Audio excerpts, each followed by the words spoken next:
जय हिंद। आप सभी का स्वागत है आपके अपने YouTube चैनल सबका 9th एंड 10th क्लासेज में। तो कैसे हैं आप लोग? उम्मीद करता हूं आप लोग बहुत अच्छे होंगे। देखिए मेरे प्यारे भाई, आज की इस वीडियो में हम लोग प्रश्नावली 8.1 के प्रश्न संख्या 5 को बनाना सीखेंगे। बिल्कुल आसान कॉन्सेप्ट बताऊँगा। अगर वीडियो अच्छा लगे तो एक लाइक कर दीजिएगा, चैनल पर नए हैं सब्सक्राइब कर लीजिए, क्योंकि इस तरह का वीडियो आपको मिलता रहेगा। तो चलिए वीडियो को शुरू करते हैं। देखिए सबसे पहले क्या करिए मेरे भाई, सबसे पहले तो प्रश्न को एक बार पढ़ लीजिए।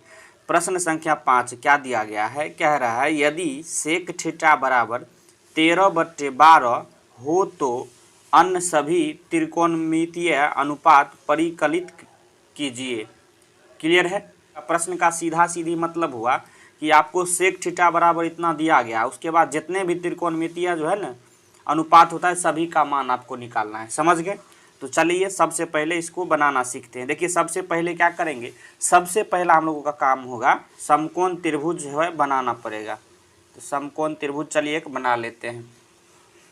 देखिए इसे हम लोग बी मान लेते हैं। यहाँ जो है ये इस तरह से साइन दीजिएगा, इसका मतलब होता है समकोण या 90 डिग्री। क्लियर है?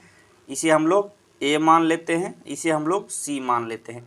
आपकी मर्जी, आप इसे भी ए मान सकते हैं, इसे भी सी मान सकते हैं, कुछ भी। मैंने जो है ए सी इस तरह से आपको मान लिया। अब देखिए थीटा यहाँ देखिए सेक थीटा बराबर 13/12 दिया गया, मतलब कोण जो है ना थीटा यहाँ दिया गया है। तो क्या करेंगे, हम इस कोण को हम लोग थीटा मान लेंगे। चाहे तो आप इसे भी मान सकते हैं। क्लियर है? कोई दिक्कत नहीं है। अब चलिए जो दिया गया उसको सबसे पहले यहाँ नीचे लिख लीजिए। क्या दिया गया है? तो सेक थीटा बराबर क्या है? 13/12। क्लियर है? अब देखिए एक बात बताइए मेरे भाई, सेक थीटा बराबर क्या फार्मूला होता है? तो सेक थीटा पर आप मत जाइए। कॉस थीटा बराबर क्या फार्मूला होता है? क्योंकि कॉस का उल्टा तो सेक थीटा होता है, इसलिए कॉस थीटा बराबर जो है आपको कॉस थीटा बराबर आधार बट्टे कर्ण। इसलिए इसका जो है सेक थीटा उल्टा हो जाएगा, क्या हो जाएगा? कर्ण बट्टे आधार। क्लियर है? समझ गए? कर्ण बट्टे आधार। अब देखिए किस तरह से यहाँ आपको रिलेट करना। देखिए ऊपर वाला कर्ण है और ऊपर में जो है 13 के बराबर है, तो कर्ण जो है ना आपको 13 के बराबर हो जाएगा। नीचे बट्टे के नीचे आधार है, यहाँ भी बट्टे के नीचे 12 है, ये बराबर है, तो ये जो है आधार आपको 12 के बराबर हो जाएगा। समझ गए किस तरह से रिलेट करना है? ऊपर वाला ऊपर के बराबर हो जाएगा, नीचे वाला नीचे के बराबर हो जाएगा। तो आप देखिए ये जो है ना कोण थीटा में जो है आपको कर्ण 13 दिया गया है और आधार 12 दिया गया है। देखिए यहाँ थीटा हमने इसको माना है, तो कर्ण तो आपको 90 डिग्री के सामने वाली भुजा होता है, तो 13 तो ये दिया गया है, ये तो क्लियर है। कर्ण तो बदलता नहीं है, यही रहता है। अब देखिए कोण थीटा के अनुसार आपको आधार निकालना है। अब देखिए मेरे भाई, किसी भी कोण के सामने वाली भुजा जो है सीधा सीधी जो है वो लंब होता है, ये तो लंब हो जाएगा। BC यहाँ क्या हो जाएगा? लंब। और ये कर्ण हो गया। अब थीटा कोण से दो भुजा जुड़ा हुआ है, एक ये कर्ण है, ये दूसरा ये है। तो देखिए ये कर्ण के अलावा दूसरा जो भुजा बगल वाली भुजा जुड़ा है, तो ये आधार आपको हो जाएगा। क्लियर है? यहाँ क्या हो जाएगा? AB आपको आधार हो जाएगा। तो AB आपको 12 दिया गया है, ये आपको क्या हो जाएगा? ये लंब हो जाएगा और ये कर्ण तो है ही। क्लियर है? समझ गए? अब देखिए इतना करने के बाद क्या करिए आप, अब देखिए आपका क्या लक्ष्य रहेगा। आप देखिए यहाँ कर्ण दिया गया है, यहाँ आधार दिया गया है, और ये आपको लंब सबसे पहले आपको निकालना पड़ेगा। क्लियर है? तो लंब किस तरह से निकालेंगे? चलिए पाइथागोरस प्रमेय लगाइए। तो पाइथागोरस प्रमेय क्या कहता है? पाइथागोरस प्रमेय से तो इसका कॉन्सेप्ट क्या होता है? कर्ण का स्क्वायर बराबर लंब का स्क्वायर प्लस आधार का स्क्वायर। तो यहाँ आप देखिए कर्ण क्या दिया गया है? AC। यहाँ हो जाएगा AC का स्क्वायर बराबर लंब क्या हो जाएगा यहाँ? अब देखिए BC का स्क्वायर।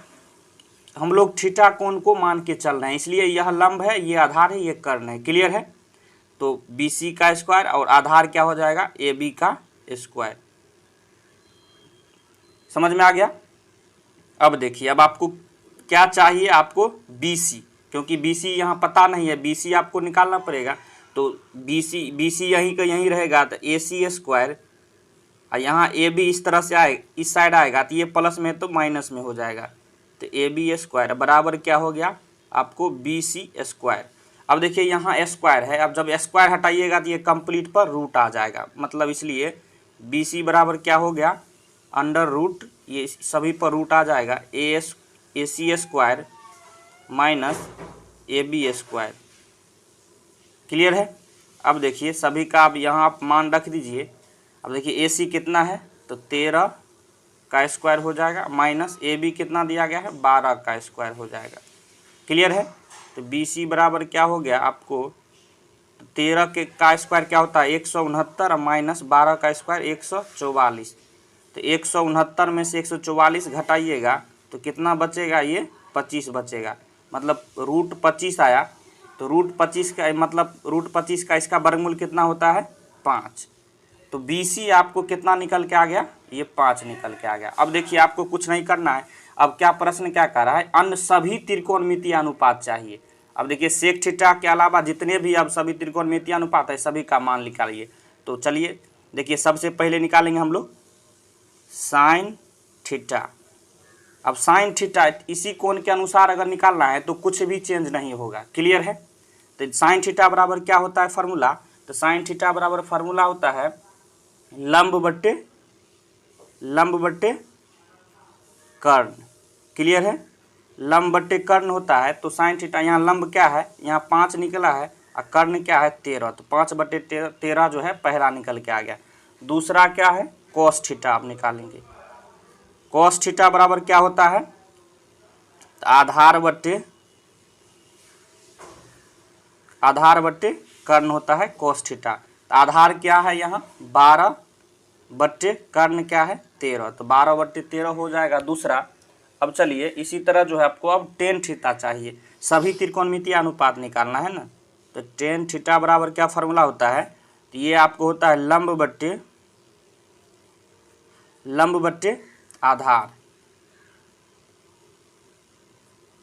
क्लियर है। तो लंब कितना है 5, आधार कितना है 12, तो 5/12 हो गया। अब देखिए अब साइन का उल्टा क्या होता है, तो साइन का उल्टा होता है कोसेक। तो यहाँ से आप कोसेक थीटा बराबर डायरेक्ट आप मान इसका जो है ना इसको उलट दीजिएगा, मतलब 5/13 है ना तो 13/5 आ जाएगा, क्योंकि साइन थीटा कोसेक थीटा जो है साइन थीटा का उल्टा होता है। इसलिए कोस थीटा बराबर कोस थीटा का उल्टा तो सेक थीटा ऊपर प्रश्न में दिया ही गया है, तो इसको नहीं निकालेंगे। अब क्या निकालना होगा आपको, कोसेक थीटा आ गया। अब कोट थीटा, तो टेन थीटा का उल्टा क्या होता है कोट थीटा। तो कोट थीटा टेन का उल्टा हो जाएगा, तो क्या हो जाएगा यहाँ 5/12 है तो 12/5 हो जाएगा। क्लियर है, समझ में आ गया। तो सभी का फाइनली ये जो है आंसर निकल के आ गया, सभी त्रिकोणमितीय अनुपात का हमने जो है आपको निकाल के समझा दिया है। मुझे आशा आपको समझ में आ गया होगा। अगर वीडियो आपको अच्छा लगा हो तो एक लाइक कर दीजिएगा, चैनल पर नए हैं तो सब्सक्राइब कर लीजिए, क्योंकि इस तरह का वीडियो आपको मिलता रहेगा। वीडियो देखने के लिए धन्यवाद, मिलते हैं नेक्स्ट वीडियो में, तब तक के लिए जय हिंद जय भारत।